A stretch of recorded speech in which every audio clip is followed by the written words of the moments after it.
Lux presents Hollywood.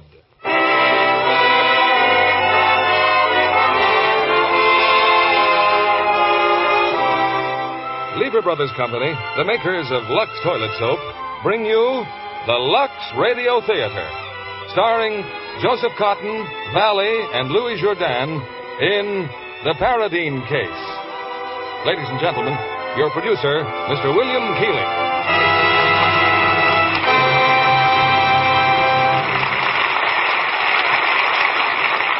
Greetings from Hollywood, ladies and gentlemen. The Cosmopolitan Touch brings distinction to the Lux Radio Theater tonight with three great stars from as many nations. First, there's one of our top American favorites, Joseph Cotton.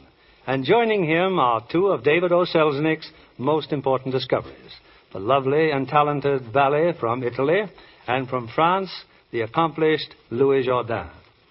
The play which stars these three together is Mr. Selznick's tenth dramatic hit of the current screen, The Paradine Case, which adds to the international flavor with its highly emotional setting of a London murder trial.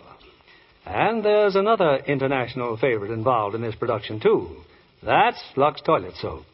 For wherever beautiful women are found, in Hollywood and all over the world, they've chosen Lux Soap Care to guard that beauty. It's curtain time now for The Paradine Case, and here's the first act, starring Joseph Cotton as Tony Keene, Valley as Mrs. Paradine, and Louis Jourdan as Latour.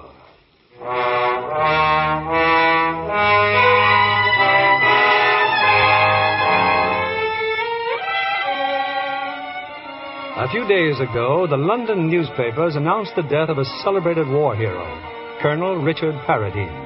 His death was sudden. There was a police investigation with a startling development. Don't worry about anything, Mrs. Paradine. We'll have you out of here as soon as possible. As soon as possible. It's incredible, Sir Simon. They came to my home, two policemen. They arrested me.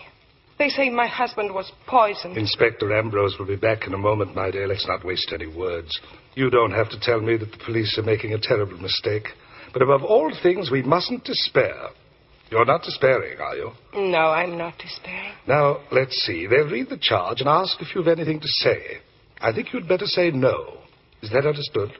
The trial. Who's to defend me? You? Oh, dear me, no. I'm no criminal lawyer, Mrs. Paradine. But you'll have one of the most distinguished leaders of the bar. You've heard of Anthony Keene? Yes, I think so. He's very good at this sort of thing. He's a friend of mine. I'm sure you'll like him. That's not as important as his liking me, is it? I think he will. Yes, I'm sure he will.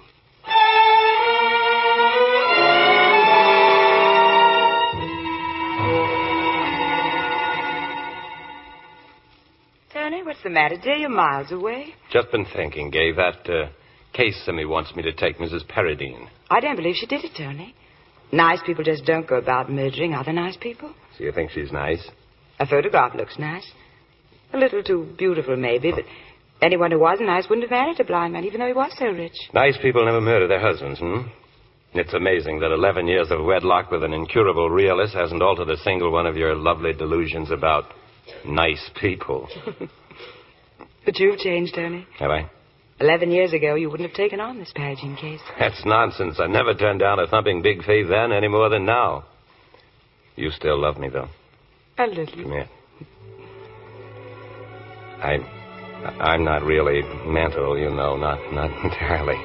But, darling, Simmy and Judy, they're coming for dinner. Now, who's the realist now? Tony, you are taking the case, aren't you? I suppose so. I'm meeting her tomorrow with Simmy. I'll wait.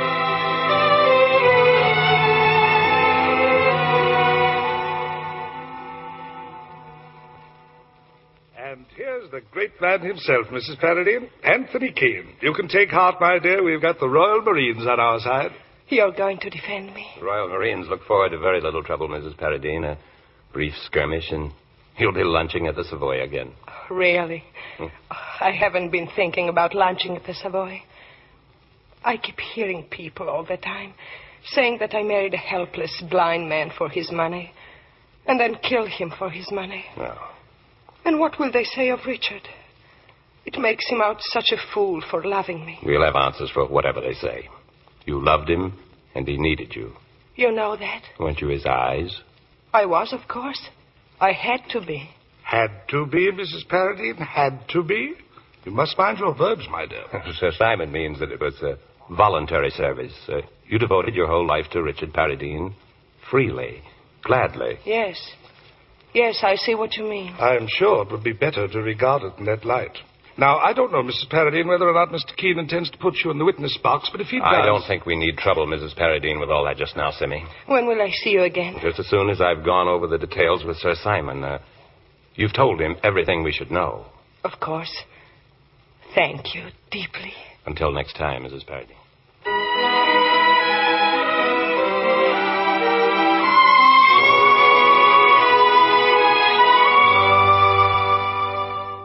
Aren't you coming to bed, darling? A little while, Gay. Did you see Mrs. Paradine today? Mm-hmm. What's she like? Strangely attractive. Oh, I'm sure you'd think so anyway. Oh, no, I wouldn't. She's cost me too much. Cost you? Oh, of course, our anniversary and a trip I promised you. Why, we'll still make it, maybe before the case even comes to trial. But it's all right, darling. Gay, but honestly, I was thinking just today how much fun it would be to go to Italy. Italy? Huh. I thought we talked of Switzerland. I know, but, well, Italy somehow seems so much more colorful. We could go back to Venice, you know, get in the gondola. Oh, darling. Oh, what's so amusing? Nothing. I can't imagine anything more wonderful than being in a gondola, can we? Well, then.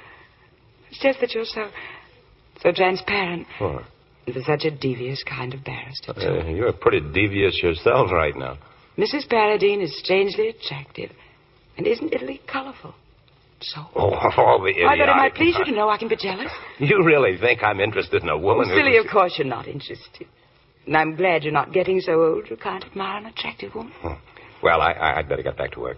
Trouble, dear? No, not exactly, but I thought Semmy would have a lot more information to give me. Well, can't she give it to you, Mrs. Paradine? Yes, of course. I'll see her in the morning. But I've told you, Mr. Keene, my past is of no concern to anyone but my husband and myself. And my husband is dead. Don't you understand, Mrs. Paradine? The prosecution always tries to tear down the character of the defendant. Naturally, I wouldn't like them to have the advantage of me. You think they may discover something? Well, if there is anything to discover, at least anything that you think might be embarrassing. Mrs. Paradine, it's essential that I have your cooperation. Forgive me if I've been difficult. It will not shock you, I assume, to learn that I am a woman who, what would you say, a woman who has seen a great deal of life. Oh, please, don't mistake my persistence for any lack of sympathy. When I was still in school at Naples, it began. I ran away with a man. He was much older, of course, rich. He took advantage of your youth. He was married, respected. I took advantage of him. Then as suddenly as it began, it ended. He wearied of me, I wearied of him. What difference does it make? There were others? Of course there were others. We cannot hide these things. You said we cannot hide them, Mr. Keene. Let's drag them out. Let them hang me for the past and be done with it. No. You mustn't feel like that. We won't permit them to make anything of it. My poor husband. How he would have hated all this. He gave me his name, his fine name. He depended upon me to protect it. Well, he knew about you? I kept nothing from him. He was so good. He trusted me. We'll get you free, Mrs. Paradine. Trust me. I shall. And I do. You still have no idea of how your husband met his death. I've told you so many times. I don't know, Mr. Keene. I don't know.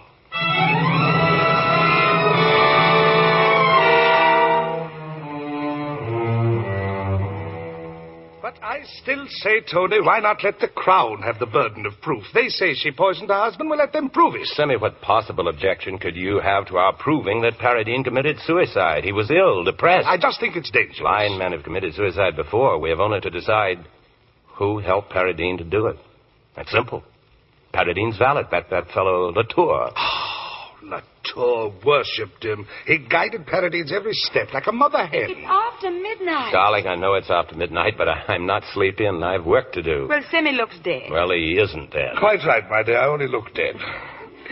Judy Dushbaum. I told you you were still here. I wish that daughter of mine would let me manage my declining years by myself. I'll tell her tomorrow. We're having lunch, you know. Latour's our man, Simmy. Who more likely to help Paradine out of his misery? I can't think of anyone less A likely. devoted, grateful servant and war companion who would do anything to help end his master's suffering. Well, it won't wash, Tony. Let's face it, Paradine was murdered. Do you think she killed him? It's what the Crown will try to prove. We have to prepare ourselves to answer the Crown on Mrs. Paradine. I'll have the answer. With facts? Well, to begin with, we have the very obvious fact that Mrs. Paradine is not a murderess. Really? She's too fine a person. I was under the impression that she's been a woman of very low estate and rather easy virtue. You're an insufferable snob. I only hope the Crown says that just once. Sorry, Tony. I hadn't realized the extent to which she has impressed you. What's that supposed to mean? Whatever you think it means, my boy, be careful, Tony. I said I'll get her off, and I will. Of course. I was just thinking of you. And Gay.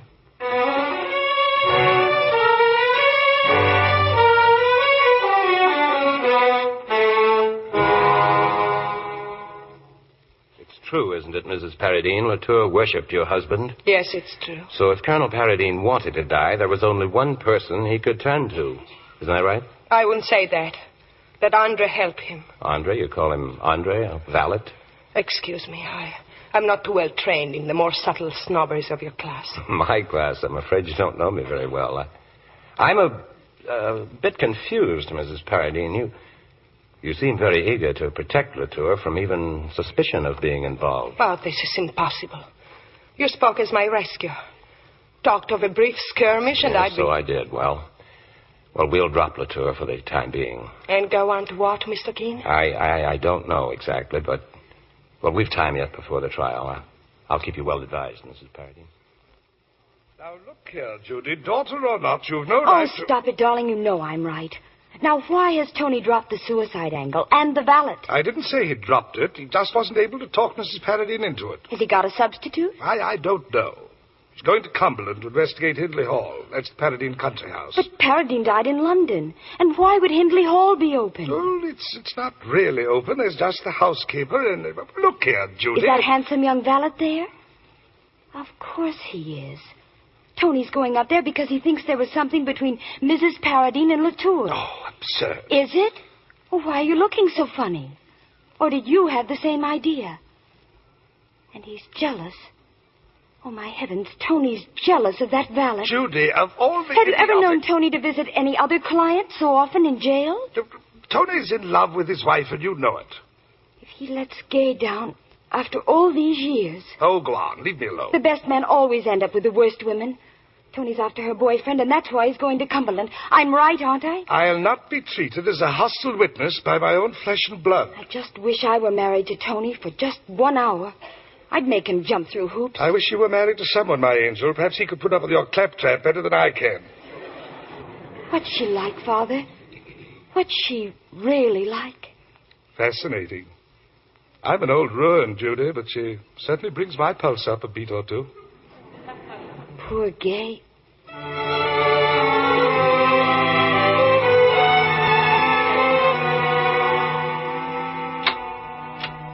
Still working, Tony? I just wanted to say goodnight. Sorry if I didn't seem quite myself this evening. Because I have a headache. I'm a bit on the ragged side myself. Tony, could we get away just for a little while? You do need a rest. I've never seen you quite like this before. I'll be all right. Even if it's only for a few days.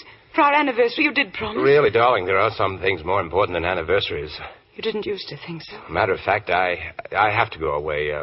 Colonel Paradine had a country place up in Cumberland. I thought I might nose around a bit. Oh, but that sounds wonderful. You won't be busy all the time. Darling, it's only for a day or two, and Oh. it wouldn't be any fun for you. You see that, don't you? Yes, I see. Yeah, this is the place for you. Warm, cozy, protected. I want to keep all this ugly business away from you. But can you? Well, what do you mean, I'm to always? What are you afraid of? Need I say? Now, listen, darling.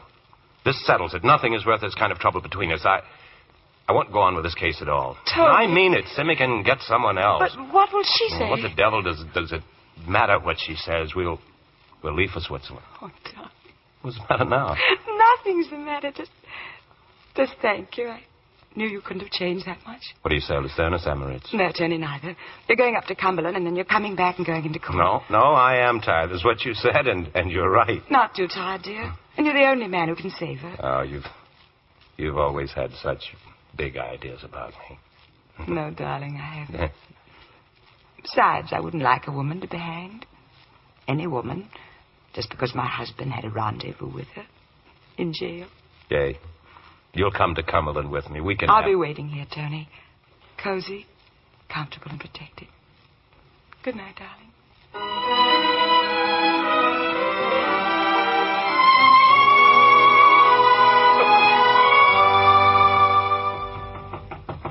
Yes?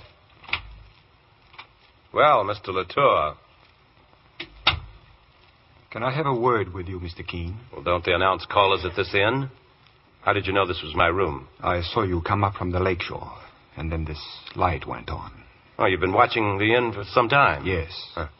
I walked over from Hindley Hall. It came to my mind it would be well to see you. What is it you want with me? I beg your pardon, sir, but I thought it was you who wanted to see me. What caused you to think that? You came to the hall today. I didn't go to the hall to see you. I came to see the house. But when I met you at the gate, you asked my name. You said you wanted to speak to me later. Only you disappeared.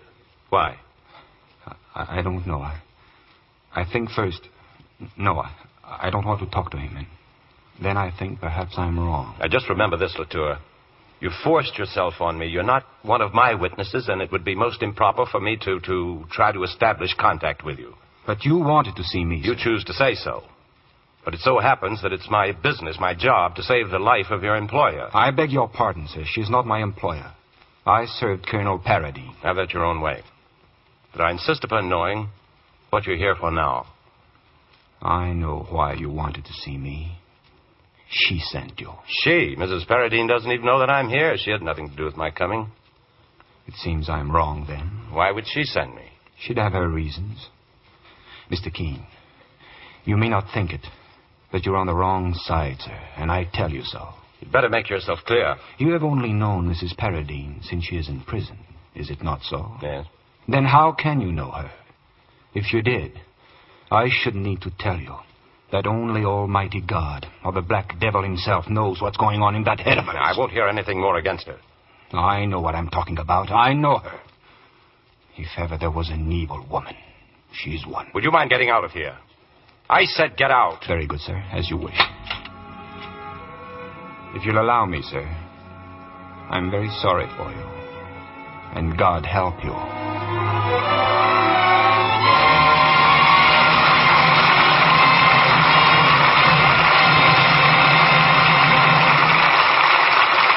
After an intermission, we'll bring you Act 2 of the Paradine case. And now, our Hollywood reporter, Livy Collins. Who's in the limelight tonight, Livy? One of the best-known and best-liked stars in Hollywood, Mr. Keeley, Joan Crawford. You know, Livy, I always look forward to a Joan Crawford picture. You know, Joan makes any role she plays, well, convincing and dramatic. And in her latest picture, Warner Brothers' Flamingo Road, she plays a most demanding part with her usual finesse. Yes, it's certainly a picture full of tense situations, with Sidney Greenstreet outdoing himself as a ruthless villain. Oh, he is really frightening. I don't wonder he drives poor Zachary Scott to ruin in Flamingo Road. But in a harrowing climax, Joan comes out the winner. And there's a lighter side, too. As a carnival dancer, Joan really earns your admiration. Yes, indeed. She wears some handsome costumes, too. And she's beautiful in the close-ups. The modeling of her face is perfect from any angle. Add that quality to a lovely Lux complexion, Libby. And you have the Caraman's dream girl, John. Well, Joan Crawford has been a Lux Soap fan for years. I guess that proves it's a complexion care that works. Yes. Joan tells me she's really grateful for the special care Lux Soap facials give her skin. Those facials give a $1 million complexion just the gentle, protecting care it needs. Skin specialists have proved it, too. Tests showed in 3 out of 4 cases, skin became softer and smoother in a short time. No wonder this fragrant white soap with a delicate perfume is Hollywood's own beauty soap. So be sure to get some Lux toilet soap tomorrow. It's another fine product of Lever Brothers Company. Now, our producer, Mr. William Keeley. Act 2 of The Paradine Case, starring Joseph Cotton as Tony Keene, Valley as Mrs. Paradine, and Louis Jourdain as Latour.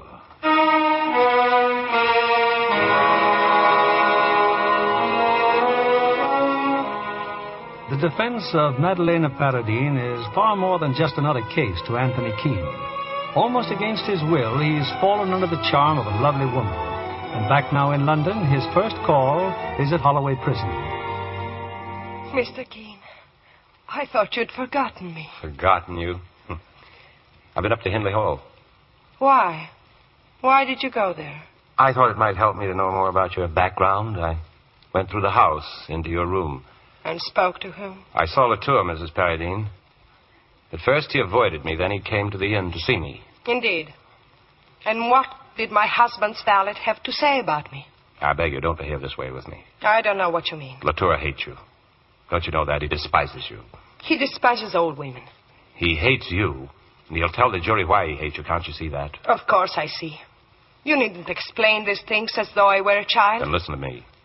We'll go to trial soon. The presiding judge is a man named Horfield. He's not what you'd call a friend of mine exactly, but Horfield doesn't bother me. It's only that I bother you? I want to save you. I want to fight for you, but I can't working like this in the dark. I can't sleep. I can't work. I can't think I don't understand you, Mr. Keene. You were so sure of yourself. What has happened to you? Tell me this much. Is it possible that Latour hates you because you made him disloyal to your husband? That's enough, Mr. Keene. What existed between you and Latour? I will not be treated in this manner by my own counsel. I prefer that you give up the case. No. I must try to help you. I don't think anyone else can. My personal feelings are such that... You must forgive me if I regard my life as more important. I'm sorry. I apologize. Abjectly. I'm a little tired. You're not yourself either. Perhaps tomorrow, Mr. Keene, we can... Yes, of course. I'll come back tomorrow.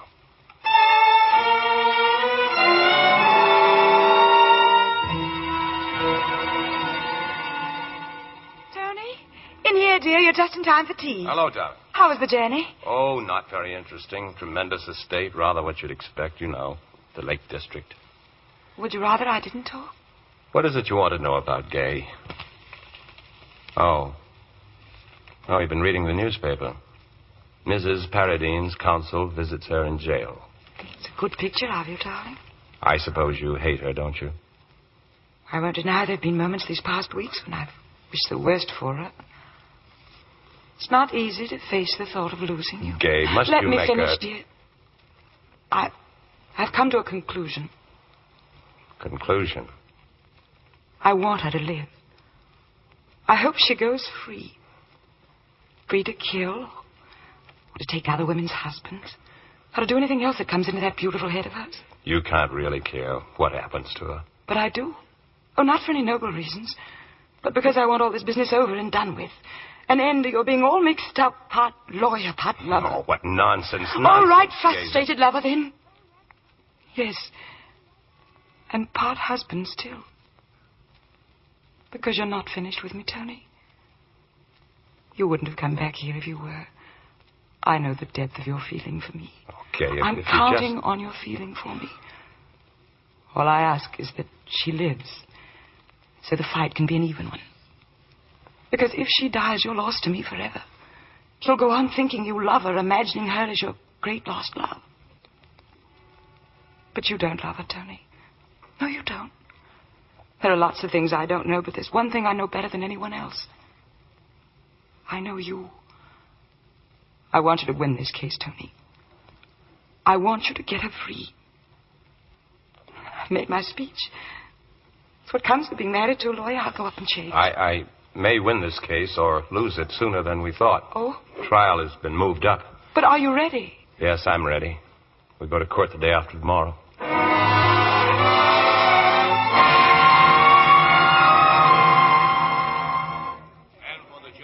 Of the Central Criminal Court, draw near now and give your attendance. God save the King. The prisoner will stand.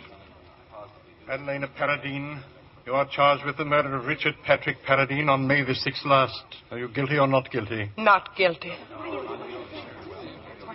I've got to stay, Judy. I can't. I never should have come in the first place. Of course you'll stay. Tony doesn't know you're here, and he can't possibly see you. Just two more dim faces up here in the gallery. I shouldn't be here. I shouldn't.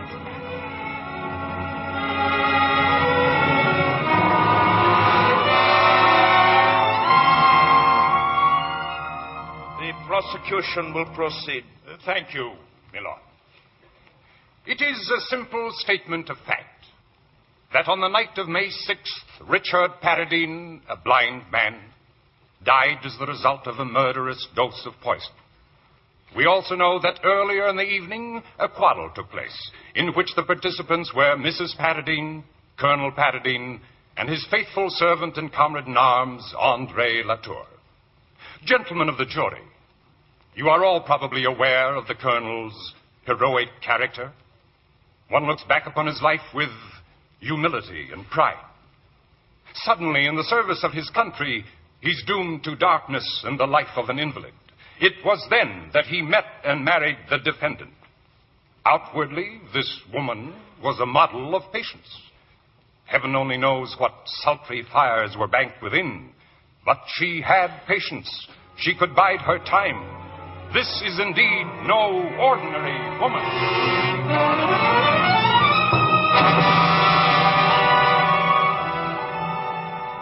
The defense may cross-examine if it wishes. Thank you, my lord. Now then, Mr. Larkin, as Colonel Paradine's butler, you served him dinner in his room, after which he asked for a glass of Burgundy wine at his bedside. Is that correct? Yes, sir. Did he usually drink Burgundy? It didn't agree with him, sir, but sometimes... I thank you, that is all. But if you're still implying that the master committed Please, suicide... I said that is all. Just a moment, Mr. Larkin.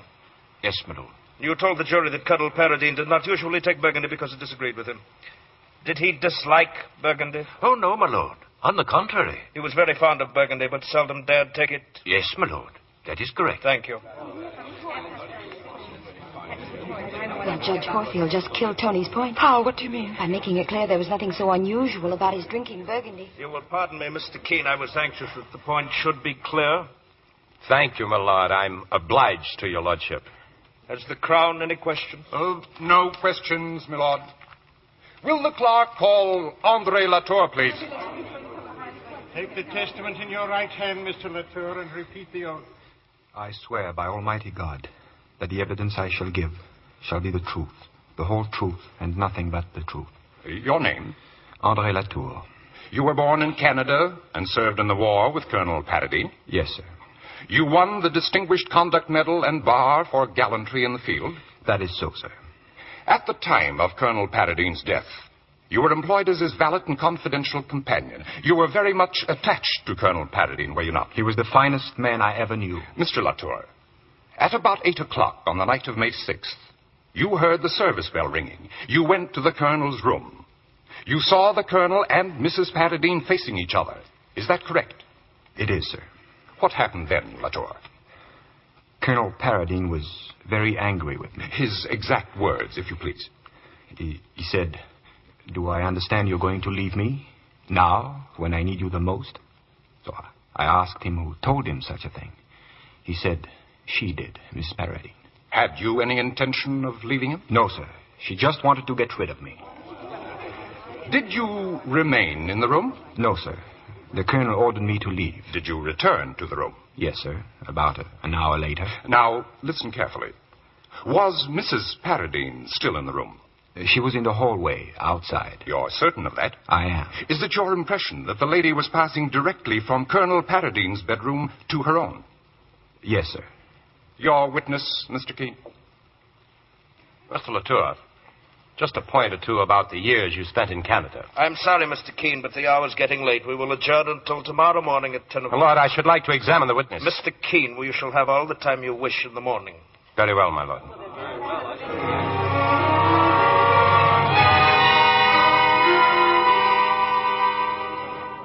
And the Central Criminal Court is again in session. What's the judge got against Tony, Gay? I don't know. Well, maybe he had a better breakfast this morning. Look, that's Latour down there. He lied like mad yesterday. Or else he's keeping something back. I'm glad I'm not in his shoes right now. Watch Tony tear him apart. Just you watch. Now then, Mr. Latour, does the name Margaret Wells convey anything to you? Yes, sir. Well, what does it convey to you? No answer? Well, let me try to help your memory. I claim that some years ago, in Canada, you were engaged to one Margaret Wells, and that on your wedding day she rode off with a farmer named Albert Troop. That is finished. That is in the past. Your point may be relevant, Mr. Keene. Its relevance escapes me. My lord, I submit that the witness has shown an almost pathological bias against not only my client, but against all women. Mr. Keene, after seeing our handsome witness, I should be inclined to regard the young lady's behavior as pathological, not his. Mr. Latour, were you aware that Colonel Paradine made a will in which he left you £4,000? Well, it's a very simple question. Colonel Paradine told me he might leave me a little something, but I didn't know about the will, sir. You mean he told you he was going to leave you this legacy, but you doubted his word? No, sir, I did not doubt his word. Then you believed it? Yes, sir. You knew you would receive such a legacy on his death? We never discussed it. I didn't think about it. Yes, sir, I knew. You don't remember very easily, do you, Latour?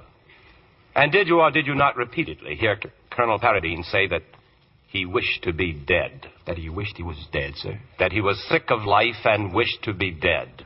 He said a lot of things when he was angry about his blindness. I didn't take much notice. You didn't take much notice. Very well. Tell the court, please, exactly what happened at about 8 o'clock on the evening of May 6th. You want me to go over my evidence again? No, Latour, I do not want you to go over that evidence again. I charge that your evidence was a tissue of lies, that you were trying to cover up what really happened. There is another person in this court who was also there, who knows what happened. Remember that.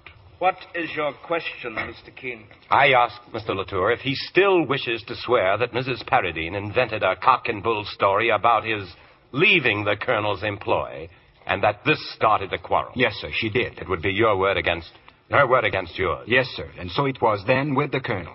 So you're asking his lordship and the jury to believe that after your years of devoted service, Colonel Paradine had absolutely no faith in your word of honor? I put it to you, Latour, that your story is a pack of lies. Do you persist in it? If she says the contrary, she'd better... Well, what were you going to say? The witness will answer the question. I stick to what I said before. If you don't mind, Latour. Did the butler tell you about putting the glass of Burgundy at the Colonel's bedside? Yes. Well, was that unusual? Maybe so. No, maybe about it. Was it or wasn't it? It was, sir. And after he told you this, you went upstairs again? Yes. Why? I had no special reason, sir. Shortly before, the Colonel had denounced you for deserting him, and yet you went upstairs for no special reason? I was unhappy about being on bad terms with him. I wished to make it up with him. Very well. You knocked at his door and went in? I did not go in. Why not? The Colonel told me to go away. You have stated that you saw someone else in the hall. Yes, sir. Mrs. Paradine. And what was she doing? Going to her bedroom. Mrs. Paradine's bedroom was directly across the hall from Colonel Paradine's bedroom. Yes, sir. When you saw Mrs. Paradine, did you know where she'd come from? No, sir. Not for certain. She might even have come out of her room, seen you, turned to go back? It is possible. But she could not have come out of the Colonel's room without going around you, or through you. Is that correct? Yes, sir. So, Mrs. Paradine went into her room and shut the door. What did you do? Nothing. I hung about for a minute or two. What was your purpose in hanging about for a minute or two? I just didn't know what to do, and then I decided to go downstairs. Have you ever seen anyone die by poison, Latour? No, sir. Any animal? No, sir. Wasn't there an old dog killed by poison at Hindley Hall about 2 years ago? I beg your pardon, sir. I almost forgot. So we've noticed. It was the Colonel's old hunting dog. He was sick, so we put him away. You mean you put him away? Yes, sir. What poison did you use? I don't know, sir. You don't know? No, sir. We got the single dose from the vet. Don't persist in saying we. You mean you did. Yes, sir. A large dose? No, sir. Very small. And it acted very quickly? Yes, it did. I understand what he means to say. He is accusing me of poisoning my Colonel, but I didn't. I must ask the witness to collect himself. But it's not true. I didn't do it. How could I? You are not on trial, Mr. Latour. It is quite unnecessary to make protestations of innocence concerning actions with which you have not been charged. And I think, Mr. Keene... My lord? I think this will be a convenient opportunity to adjourn. We will resume at 5 minutes past 2 o'clock. This court stands adjourned until 5 minutes past 2 o'clock. Ralph Harfield's done it again, Sim. He stopped me in my tracks just when I had Latour where I wanted him. In one way, I'm glad he did. You know Latour never would... Tony, wait a minute. Where are you going? Well, this is Tony's morning, all right. It was terrible, Judy. Oh, but, darling, it's his job. Oh, come along, Gay. Let's get a bite to eat.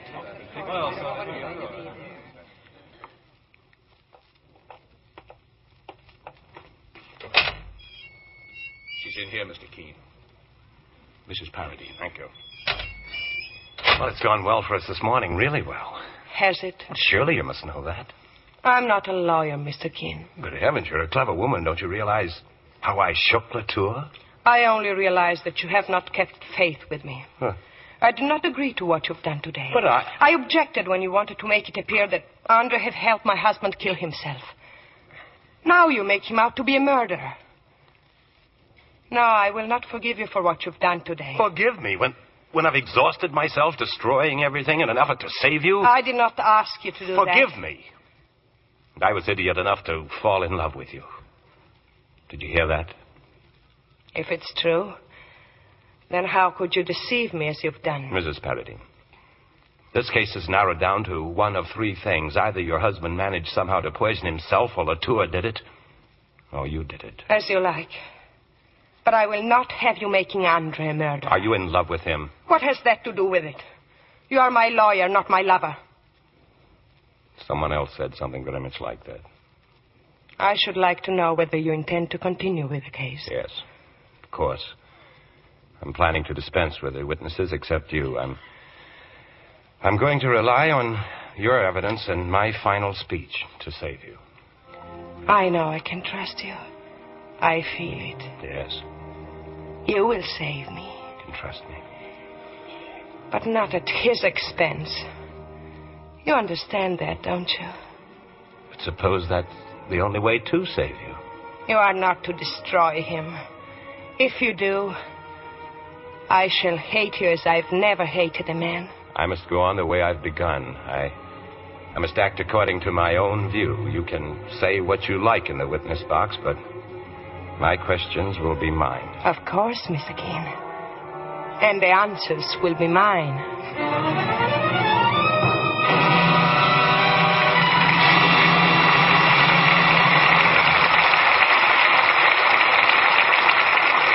We pause now for station identification. This is CBS, the Columbia Broadcasting System.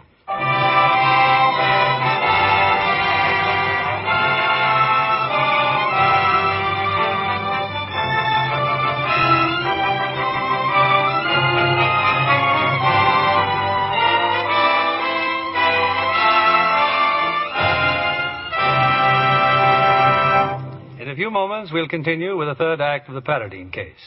Our guest this evening is Miss Joyce Mackenzie, young 20th Century Fox player. Has studio life turned out to be all you expected, Joyce? Every bit and more, Mr. Keeley. There's always something new and interesting going on. I'll never forget the fun it was to see Betty Grable doing a new picture, The Beautiful Blonde from Bashful Ben. The screen's #1 box office blonde.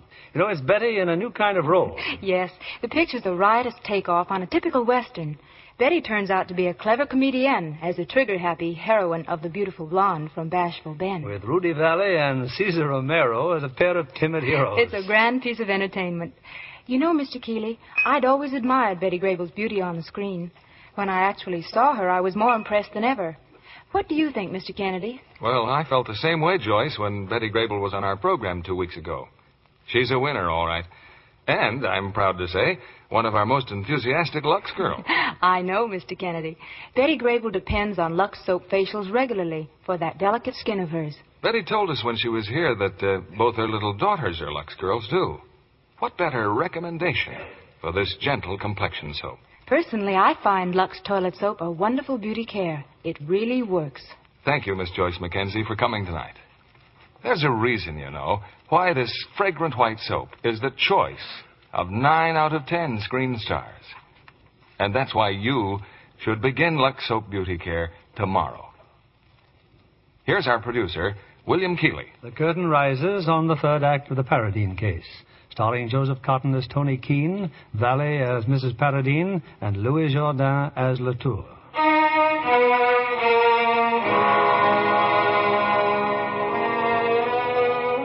Back in the courtroom, the trial of Madalena Paradine resumes. Andre Latour is again in the witness box as Anthony Keene pounds away at his testimony. Answer the question, Latour. Did he discharge you? Did Colonel Paradine discharge you? I didn't know. I suppose he did. Yet you continued in the employ of the woman who allegedly lied about you to her master? I think I wanted to help take care of the Colonel's estate, and there was nowhere else to go. After you were told that Colonel Paradine was dead, did you see the body? Yes, sir. I was told to clean up the room after Dr. Young had left. Who told you to? She did, Mrs. Paradine. And you noticed the wine glass. Did it still contain the Burgundy? Only a few drops. Oh, there were a few drops still in the glass. Yes, sir. Now listen closely, Latour. If you were told that the doctor had examined the glass and found it to be clean, that it had been washed and dried, would you still claim you saw a few drops remaining in the glass? Yes, I would. I would still say what I saw. When did you wash and dry that glass, Latour? I never touched the glass. I never touched it. Really, my lord, I must insist that the counsel for defense keep within bounds. I quite agree, Mr. Farrell, but I've been reluctant to interfere, knowing how Mr. Keene resents interruptions. May I continue, my lord? Please do, Mr. Keene. You are aware, Latour, of the penalty for perjury? I've told the truth. The truth. Was it at Hindley Hall or here in London that you first gave Mrs. Paradine occasion to complain about your attentions? Not true. She never did. And was she not at last forced to go to her husband and beg him to dismiss you from his service? I won't listen to these lies. The Colonel knew, didn't he? Knew, because she told him. I will not answer. Because you don't want to admit that he trusted you and you betrayed him. No, I did not. She lied to you, and I hate her. Because she told her husband about you? No, she did not. He found out. At last. So he heard you speaking improperly to his wife. Is that it? Yes. My lord, I've finished with the witness. I didn't want to tell about it. I didn't want to hurt his good name. I said I was finished, Latour. It was she who dragged us both down.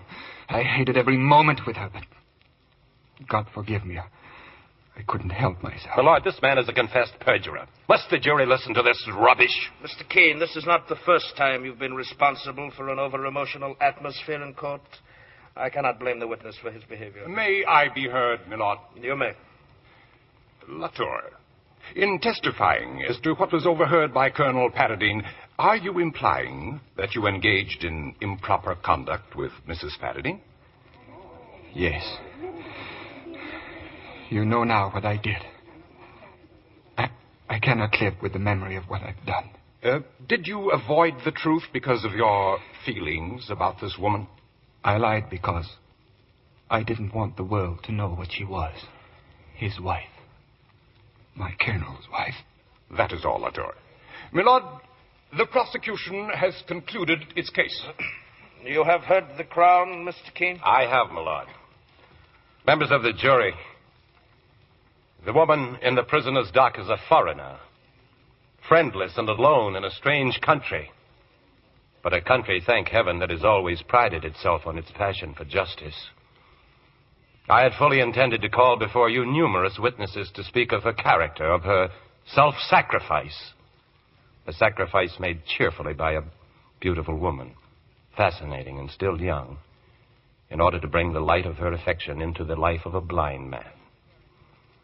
But after hearing the case for the Crown, we find so little to refute that we have decided to call no witnesses except the prisoner herself. I ask Madalena Paradine to go into the witness box. Hold the testament in your right hand and repeat the oath. I swear by Almighty God that the evidence I shall give shall be the truth, the whole truth, and nothing but the truth. What is your name? Madalena Paradine. You're the widow of Richard Patrick Paradine. I am. What were your circumstances when you married him? I was very poor. My life had been unpleasant and unattractive. Had you no fear of a lifetime with a blind man? Oh, I thought it a splendid opportunity. Opportunity? Yes, I thought. I will be his eyes. Did you find it difficult to care for a blind man? No. He was never unkind to you? Sometimes. But I understood. It was terrible for him, so helpless. It was easy to forgive him. On the night of your husband's death, a quarrel took place. Yes. Could you tell the jury, please, the cause of that quarrel? I had spoken to my husband about his valet, Latour. I asked my husband to find another place for him. Why? I did not wish Latour to stay in the house. Why not? I did not like his manner with me. What do you mean by that? He took liberties. Did he try to make love to you? Please answer, Mrs. Paradine. Did he try to make love to you? Yes. And you complained about him to your husband? I did. Now, you've heard Latour's version of the quarrel. What actually happened when Latour came into the room? My husband swore at him and said, "You have insulted my wife." Latour broke down. He said that if my husband would forgive him, it would never happen again. Then Latour's version of what took place is completely untrue. My lord, I object. I am simply asking a question, my lord. The form is objectionable, and I am anxious not to have to intervene again, Mr. Keene. I am being clear. Your lordship always makes his meanings perfectly clear. Mrs. Paradine, after your husband's death, you sent Latour into the colonel's room to tidy it up. Yes. Was anyone with you? Dr. Young was with me. And was Dr. Young still with you when Latour came out of the room? Yes. Have you heard of Dr. Young's deposition stating that after he left you, he went to your husband's room and found the wine glass washed and dried? I've heard that, yes. Then, is it not true that the only person who could have washed and dried that glass is Latour? My lord, the defense... All right. Could anyone else have washed and dried it? I know what you're trying to make me say. You're trying to make people think that Andre Latour killed my husband. I asked you whether anyone else could have washed and dried the glass. Yes. What do you mean by yes? I did. It is my duty to warn you, Mrs. Paradine, that you've made a very serious admission. Would you like to make some explanation of it to the jury? My lord, with the utmost respect, I would like to request time to consider this turn of events. This evidence is entirely new to me. I feel... Very well, Mr. Keene. We will adjourn until 10:30 tomorrow morning.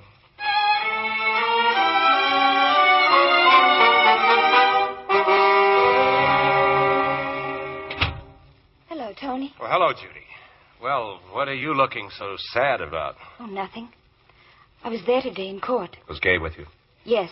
Is that your idea? Yes. Oh, Gay's upstairs, Tony. Before you go up... Well?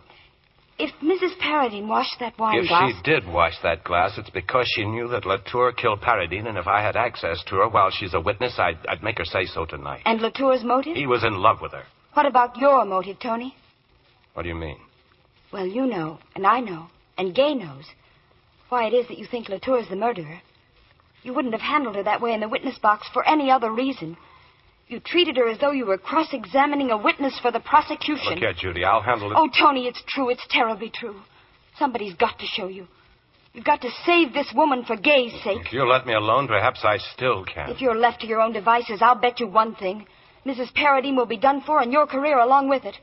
And if it weren't for Gay, I'm not so sure I'd care.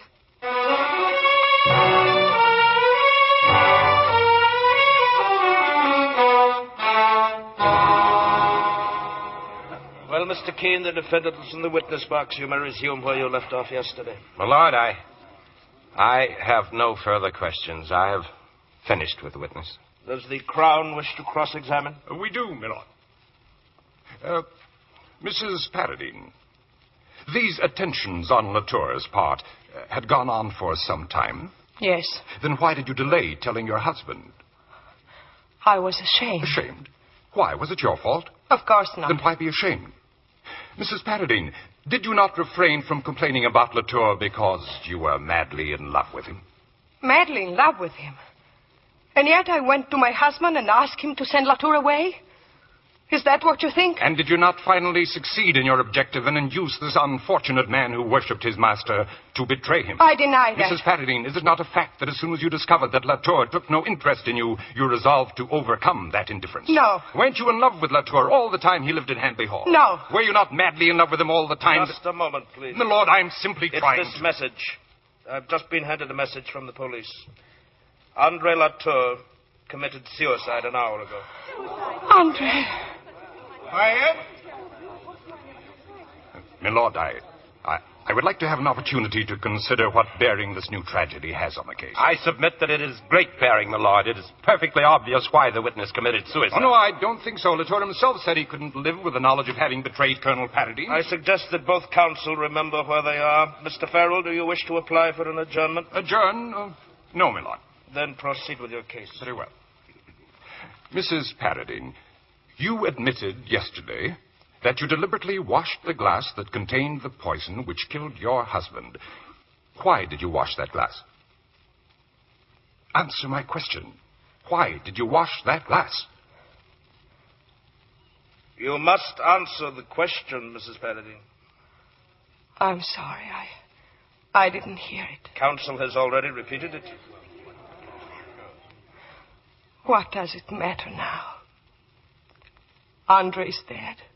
The man I love is dead. I thought about it day and night, but I didn't know how. I wanted to do it so that we could be free, so that Andre and I could be free. But Andre wouldn't help me. He and his honor. I must again warn you of the gravity of your statement. Andre knew I killed the blind man. Andre knew it. I didn't tell him, but he knew it. I think it quite unnecessary to ask any further questions, my lord. Mr. Keene? Mrs. Paradine. I have nothing further to say to you, Mr. Keene. I loved Andre and you murdered him. My life is finished. It's you who have finished it. My only comfort is the hatred and contempt I feel for you. My lord, members of the jury, I've done my best. This case has already taken its heavy toll in the life of Latour, in its burden on you and indeed on me. I am more than ever conscious of my shortcomings. Everything that I've done seems to have gone against my client. But you must not confuse my incompetence with any of the issues of the trial. Many things have become obscured. Many things have become obscured. My lord, I regret I cannot continue. I request your lordship's indulgence to let my friend, Sir Simon Flacker, take over the case.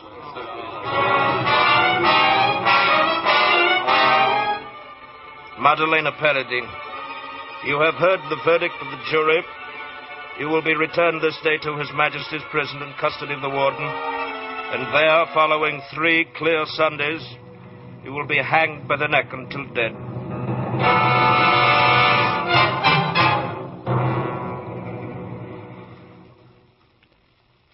Simi, I'm sorry I'd noticed the time. It's almost morning. I wonder what the newspapers will say about our day in court. Yeah, they'll probably suggest that next time you place your confidence with more discretion. And they'll be right. I just don't know what happened to me today when she turned on me, when she said that, well, it doesn't matter now. I'll run along. Where are you going at this hour? Sit down, Tony. I do wish you'd at least telephone Gay. She must be worried to death. Worried for fear that I'll come home, you mean? No. The least I can do for Gay is to spare her the boring job of standing by me. Now listen, Tony. You're not as wise about everything as you may think. No. And you mustn't despair. If there's one thing I can't abide, it's despairing. What would you have me do after this? Hope for a high court judgeship? All this talk about giving up the law. Poppycock. If I know anything about Gay, there's nothing at all she wants at this moment but Father? just... Judy, I thought you were asleep hours ago. Come here, dear. I wish you wouldn't constantly butt into matters that... Oh. There he is, my dear. Hello, Tony. Gay. What about having some breakfast? Thanks, but... Well, as a matter of fact, I was just about leaving. Tony, you really shouldn't have worried me like this. Suppose I should have known you'd be here with Simi. Tony, I was proud of you today. Proud? Yes, I was. Darling, it won't be easy. There'll be those who laugh at you. And I don't think the newspapers were very kind. The worst of all is what I've done to you. Tony, the most important moment in your life wasn't when you discovered what she was. It wasn't even when you had the courage to stand up there before the whole world and confess your mistakes. The most important moment... Look at me, Tony. The most important moment in your life is now. My husband is the most brilliant man I've ever known. You can throw away your career and become a beachcomber if that's what you want. Maybe that's not such a bad idea. Oh, darling, don't you understand? I want you back on the job just as fast as ever you can. And I hope you have a tough case. Very tough. So that it will take the best you have.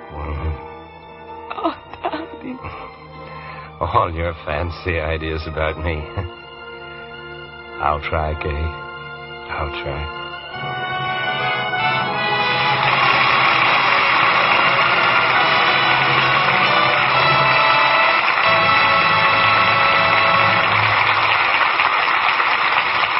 Your applause is a cue for our stars to return for a curtain call. And here they are, Joseph Cotton, Valley, and Louis Jourdan. Thank you, Bill.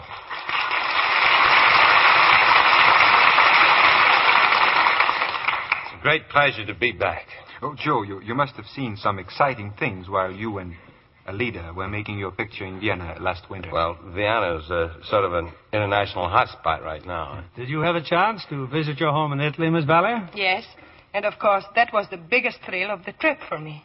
But you know, one thing that's still missing throughout most of Europe is an abundance of good soap. Like my favorite, for instance, Lux soap. Well, thanks for the tip. I'm going to Europe myself this summer, so I'll take plenty of Lux soap along. Louis, I hear you had a little excitement in New York recently when you were mobbed by the fans at the Broadway opening. Well, to be honest, the crowds were really gathered for the new Selznick picture, Portrait of Jenny. And I just happened to be there. Oh, by the way, Joe, I can assure you that you and Jennifer Jones have made a hit. Thank you very much, Louis. Bill, what have you lined up for next week? Next week, a fast-moving musical, Joe. It's the Warner Brothers hit, April Showers. And our stars are Jack Carson, Dorothy Lamour, and Robert Alder. There's a moving, dramatic story and some of America's best-loved songs, like April Showers. So I know our audience will like it. Sounds like a grand show, Mr. Keeley. Night. Good night. Good night. Good night, and thank you again. Ladies and gentlemen, the armed forces of the United States face a grave shortage of physicians and dentists. Young men who received their medical education during the war years and have not served in the armed forces are urged to volunteer now when the need is so great.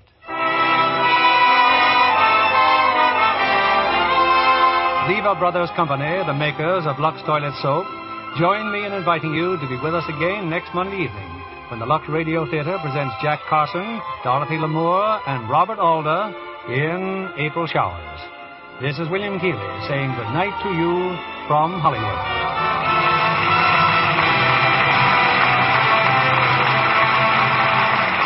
Heard in tonight's cast was Betty Lou Gerson as Gay. Our play was directed by S.H. Barnett, and our music was directed by Louis Silvers. This is your announcer, John Milton Kennedy, reminding you to join us again next Monday night to hear April Showers, starring Jack Carson, Dorothy Lamour, and Robert Alder.